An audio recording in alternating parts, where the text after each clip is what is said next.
said we'd have a short introduction, so Byron Rushing, Atlanta Regional Commission, you want to come on up and take the stage? Thank you.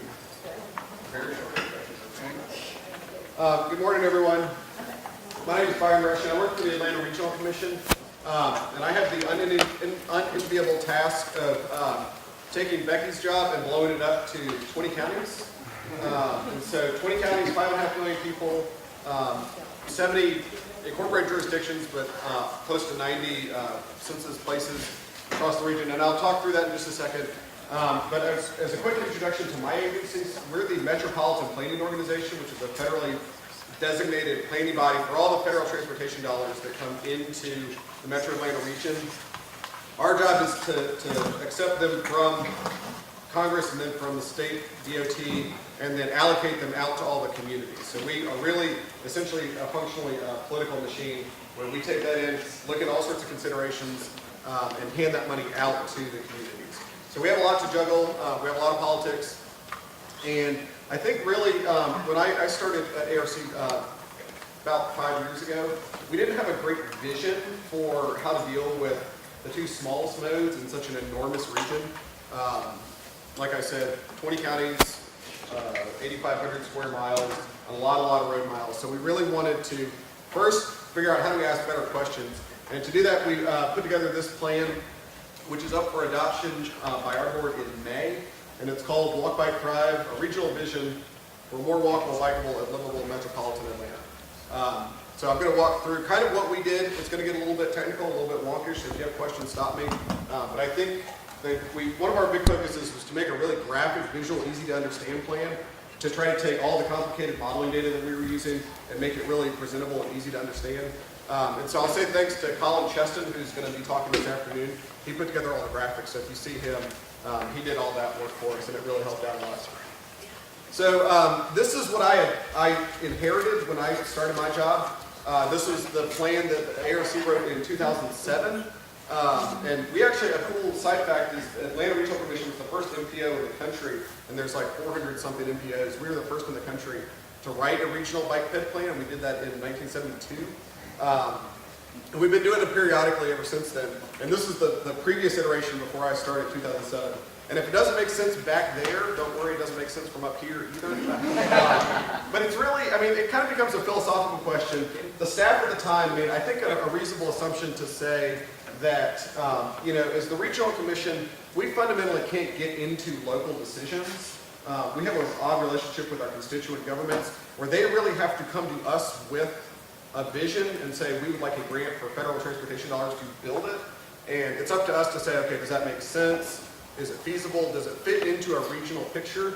And so really the staff at the time was saying, okay, well, since we can't get into local questions, let's deal with, especially bicycling, from a regional perspective, and let's figure out all the county seats across this enormous region and figure out roads that we can connect from county seat to county seat. So should you want to bike from Walton County to Rockdale or to Gwinnett County, this is the map that will show you how to do it. And I think, like I said, I disagree with the approach, but it's reasonable from that perspective. But what we were really trying to say is nobody's actually going to do that, and the amount of money that it would take to build this system would take, I don't know, a generation, and would be very politically difficult for us to convince local governments to try to buy into this system. So we took this plan and threw it in the trash. and we took a step back and we wanted to break down and say, okay, what really makes people walk or especially bicycle? And we also included transit, assuming that 80% of transit trips are accessed by walking. And for a big region, transit really extends the reach of walking and bicycling. So we really said walk, bike, and transit are all the kind of three active modes that we're dealing with. But we broke it down, and it's really, first is distance, proximity. You have to have something you can get to in a reasonable amount of time. And so we kind of drew some little boundaries for ourselves, 1 mile for walking and 3 miles for bicycling. And I've heard from a lot of folks that those are really kind of low. I think the walking's a little high, but the biking's a little low. But we really wanted to carve out these zones, and I'll show you what we did with them in a minute. But we really wanted to carve out these zones that should be reasonably comfortable for almost everyone. Okay, so we set some distance parameters for ourselves, and then we also said the pieces that need to be in place to make cycling in particular, safe, comfortable, and convenient. And that really comes down to complete streets and how do we build roads and build projects that are more comfortable for everybody. And Becky had so many great examples. I'm sorry she had to step out, but she had so many great examples for how the city is approaching that. And we're really taking those lessons of the cutting edge lessons about barrier separation and what we call a design user design to say, is it comfortable for almost anyone in any situation? So we've included that in there as well too. So we call these our organizing principles. And again, that was to kind of start over from this and to say, that's one approach, but we really want to get down to really, really small questions and look at the details more across this big region. But what it comes down to at the end of the day is more of this on the left, Beltline, Streets Alive, Downtown Decatur, all of our little downtown squares. One of the big things that we're really wrestling with is bicycling and walking. I think maybe in 2014 or 2015 when we started this project, we can all accept that the Beltline is awesome and Old Fourth Ward is getting really cool. It's great for walking and biking, but it's all in-town stuff. So how do we talk about out-town stuff, the county seats, the suburbs? Where do we look for these types of projects in the otherwise vast swaths of suburban development? So we really started to look out to some of our historic towns to say, what point at the Marietta Square or Smyrna or Peachtree City or some of our other little hubs of potential around the big entire Metro Atlanta region. So more of that, and of course less of that. And I think an inherent acceptance in this plan is that we cannot spend the money that we need to rebuild all of the roads in the metropolitan Atlanta region to become Juniper Street. As Becky said, that was a $6 million a mile project. We can't afford to do that across the entire region. So what is the minimum that we need to do every time that an agency is rebuilding a road or building a project? What's the minimum that they need to do to make it at least safe for everyone? And then how do we get to comfort? And then how do we get to rebuilding communities down the road? So how do we break up this entire region into these parts? So that's really where we're starting with. And I won't read all this, but that's kind of our plan, our goals and visions thing. But we did a big data assessment, and we really break that down into safety, mobility, and economic competitiveness, and the regional trails, which I'll show you. And one of the things I wanted this plan to do, as you saw at the beginning, we broke it into 3 parts. And that second part, I really wanted to serve as like a data atlas, and that's a little bit self-serving because, as Becky mentioned, I get a lot of phone calls for data. Like every week, somebody calls me up and says, hey, I need this, I need this. So I wanted to put as much of that into a document as possible so I can just hand people stuff and say, this is all the information that you need to know from a travel perspective. And I'm nervous because Dr. Puker is here today, and this is his thing, is looking at data. So hopefully we got some of this right. But of course, as planners, the first thing that we started with was talking to people. And we had a big forum. I know some of you all were there, so thank you for coming out to that not quite a year ago. And that was very helpful, but then we also wanted to go out and talk to people on the street. So we did intercept surveys. We just walked up to people at market stations, regional activity centers like Midtown and downtown Roswell and some other county seat areas, and trailheads and a bunch of other places where we thought we would find people walking or bicycling, but also not the people that we always hear from. We're very good at hearing from the Bike Coalition and the community groups around the region, and they gave us a lot of feedback, and we wanted to intercept people that may not have talked about walking and bicycling from a transportation perspective. So we went out and intercepted them. And if you don't read anything else in my plan, I encourage you to pick up that third part and read some of these interviews with people because it is very enlightening. We got such a range of feedback from the people we would expect, like the woman down here in the lower left who lives and works in Midtown, and she loves it. She walks every day. She's very much the picture of like a kind of urban professional pedestrian versus Georgia Tech students. And I like them because they did not tell me that they bike because they loved it. They told me they bike because it's the most efficient and logical way to access the location they were trying to get to. So I appreciate their analytical perspective. And then a lot of people who were, especially like on transit, who they were not transit enthusiasts. They're not transit lovers. They are transit practical people who said it is cheaper or it is easier. Or there's one guy on there who his car is just broke. His car's broken. It's going to be 2 weeks before a paycheck that he can afford to fix it. So he jumped on the train. And he wasn't resentful of that. He appreciated having the option. But as soon as that was his car was fixed, he's going back to driving. So we got that range of perspective, which I think is really important to understand where people are coming from. and how our neighbors are using the transportation system on a daily basis. So this is really, really great, and I encourage everybody to read it. And then the other big way that we started to break down the region is to look at, we use the walk-friendly and bike-friendly community frameworks. These are national designations that you can get from several groups, where communities fill out an application and send it in. If they've done a certain amount of good things, they will get this national designation. And we have a few folks that have written these applications here in the region for Decatur and the City of Atlanta and some of the universities. And Georgia State is not up here, so we will have to keep working towards getting y'all as a dot up here.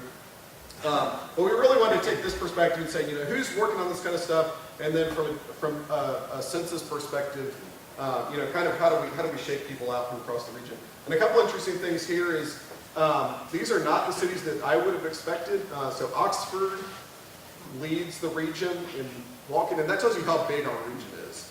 If anybody's been to Oxford, it is like kind of a long way away. But it's where the University of Emory at Oxford is. It's basically a little teeny, it's both a small town and a college town at the same time. So that's how they get, you know, a quarter of their trips entirely by walking. And we wanted to leave that in there because, of course, you know, Decatur, which is kind of maybe one of our prototypical examples of smart growth walking development, is really kind of far down that list. And so we wanted to leave the numbers as they shook out to say that if you want a quarter of your trips walking, you need to think about a small college town. I mean, it's the kind of perfect example for walking places. And then Forest Park really kind of shook out high for bicycling. And Forest Park is right here, kind of nestled in northern Clayton County. And we think that might have been just a glitch in the time where these numbers are largely before this Clayton County bus service was restarted with MARTA. So there's a lot of people who needed to get from Forest Park just over the county line, and bicycling was probably a very good option for that. So we think that, and along with the gross margins of error that are included in census during the work data. So, you know, that could, you can get a percentage point either way. But we left it as the census reports it to us.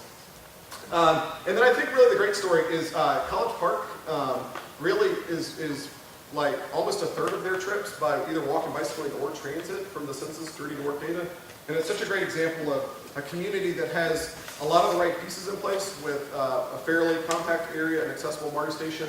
They also capture a lot of trips from the southern part of the region that kind of get to College Park and then switch onto the train to come into town.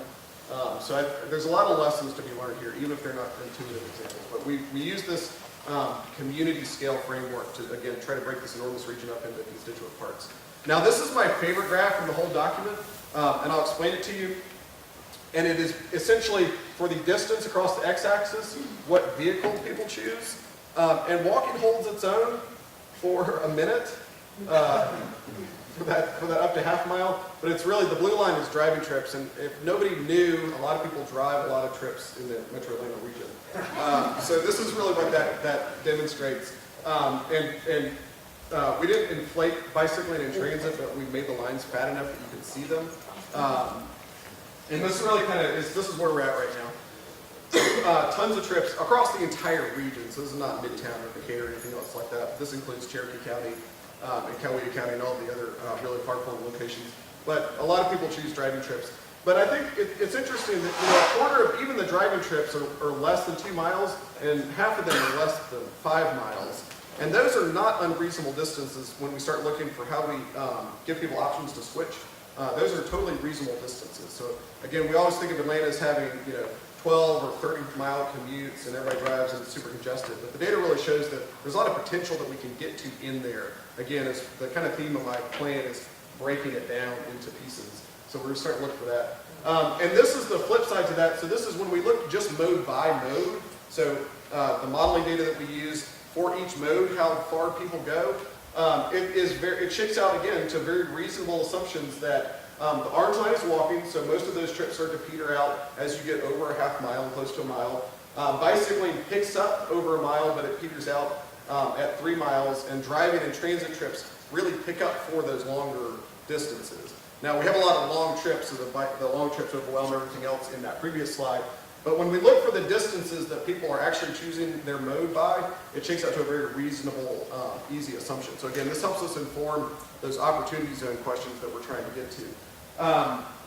And also, if you notice, this was really the data justification for how we set those boundaries in our original organizing principle, was how do we set boundaries that capture the 50% of these trips. So again, it's a little technical, but it's been a very helpful way for us to look at people's daily choices and break those into pieces. And then this is another very helpful map along the same lines where we took only just land use and by different pieces, but we took land use and broke it into a heat map for the entire metro Atlanta region to say if we can find places that walking and bicycling trips should be easy, those walking and bicycling trips start to fall into those distance buckets that people will choose to walk or bike. How do we find those places across the region? This is what that map does. And again, I'm sorry that Becky had to step out because this really, I think it justifies her and her position, the work that she's doing, that so much of that falls inside the Beltline in downtown. Like I said, we were trying not to make this an in-town versus suburbs question, ITV versus OTP, but that is really where so much of the potential lies. And it's one reason why we can talk to elected officials and politicians around the region and say, if you're interested in cycling in the Metro Atlanta region, you need to fully fund the City Cycle Atlanta plan. Because that is where we pick up the most trips, the most easily, the most efficiently, for the least amount of money. But then the flip side to it too is that, you know, Marietta really jumps out. Any of these little red blobs are some town center that you've been to, Roswell, any place that you can think of, it probably starts to turn orange and red. And my challenge for in-town people is to say, you know, if you're really interested in a walking and bicycling, a more sustainable and equitable Atlanta region, you need to find out what's going on in those communities and give them some sort of support too, because transforming our county seats is going to start to pick up more of those trips and I think make the region overall more walkable and bikeable. So this has been a very helpful map. And this is really kind of the governing assumption that we made for the entire big giant region. I'm going to step through the rest of the data kind of quickly, but very quickly. So we looked at safety, and one of the key things we did for safety was we looked at crash points and locations, but we also looked at risk per miles traveled. And I'll break that down into, we kind of dissolved a bunch of the census tracts to make it a little bit easier to see. But especially from a cycling perspective, the red lines kind of form just around the perimeter, so out into the suburbs. So it's a very important thing for us. And Ford Decatur jumps out. I think that's mainly because of the number of trips they have, even for the number of crashes. And then we start to look at what we call systemic safety applications. So what are these reoccurring locations across the entire region, no matter who your community is? What are the pieces that are there that make a road more dangerous? And one of the big takeaways is that any land use that's commercial or institutional really has a very disproportionate number of crashes. And that comes with 4-lane arterials and 45-mile-an-hour streets and lots of the other kind of strip mall conditions that you find in a lot of the region. So when we start talking to communities about safety, fixing hotspot locations is one, but also designing better projects, and that comes back to informing that complete streets organizing principle that we started with as well too, is to look for these types of roads that need some sort of retrofit. And then equity is a major one, and we had a great opportunity to go up and stop people along Buford Highway in particular to talk to some different minority communities about their perspective. And really, if nothing else, the takeaway from this is that for, let's see, a fifth of the residents of the region live in what we call an equitable target area, which is census designated for some level of disadvantaged community status. 42% of the pedestrian crashes are also in those ETA areas. And that's a really important and bad takeaway from this plan. And it really shows the degree to which, especially in those suburban areas, around those upper parts of the region, those are having a very disproportionate level of especially pedestrian fatalities. So I'm going to wrap up with a couple of slides. So we took all that data and we took that heat map and broke it down into what we call a bubble map. And again, this is the answer to that red line map that I showed you at the very beginning, which is how do we take this enormous region and start to look for community scale projects that capture people's daily trips and help them either choose to walk, bike, or use transit on a daily basis. And we think all the trips that we need to capture are in those yellow bubbles somewhere, but it's up to the communities to look at this and come back to us with the projects that they think can help us do that. And to help communities start to do that better, we took those bubbles, so this is one of those bubbles, and we started, over half our plan is kind of what we call a local toolkit for doing this. So if you're in a community that wants to start to do this kind of stuff, flip to page 50 and start reading this local toolkit section where we talk about the zoning, the ordinances, the education, the enforcement tools that need to be in place to complement infrastructure investments and really start to make this happen, along with a lot of the things Becky said, you know, that end of trip, the place to park your bike, the place to stop at a bus stop, and look for the pieces that communities need to make walk and biking trips more feasible. And this is my last slide. One of our other big challenges was to look at regional greenway trail connection. And it was kind of a side project in this whole thing, but we've gotten so much political support for it that we're going to kind of push this out into its own report later this year. And so how do we, basically the question was how do we connect the Silver Common Trail to the Beltline? And then we started looking at all those different pieces. So we're going to be putting some more flesh to these bones later this year. Because again, I think these greenway trails from a regional perspective gives us such a good opportunity, like kind of a regional highway system. They go between communities more easily. And they become really flagship projects for a lot of these communities. So we're here to help communities as they get these ready. So that's it. Thank you. I appreciate your attention.